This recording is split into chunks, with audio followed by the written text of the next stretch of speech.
নমস্কার বন্ধুরা, আমি বর্তিকা। তোমরা দেখছো বর্তিকা রান্নাঘর। আজ তৈরি করব আনারসের শরবত। তাহলে তোমরা দেখতে থাকো। উপকরণে রয়েছে আনারস, চিনি, বিট লবণ, গোলমরিচ গুঁড়ো আর লেবু। আনারসটা টুকরো করে কেটে নিয়েছি।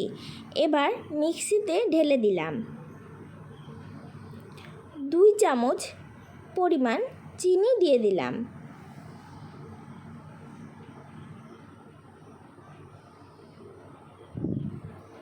হাফ চামচ বিট লবণ দিয়ে দিলাম।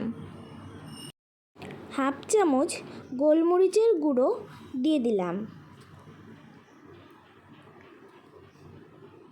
লেবুর রস। এবার ভালো করে ব্লেন্ড করে নেব।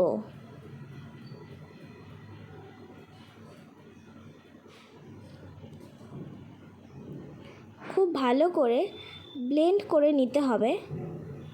এবার নামিয়ে নিচ্ছি।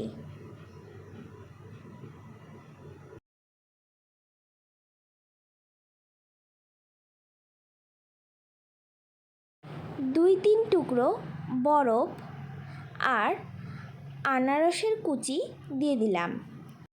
ব্যাস, তাহলেই তৈরি হয়ে যাবে আনারসের শরবত। কেমন লাগলো বন্ধুরা আমার এই রেসিপিটি অবশ্যই জানিও।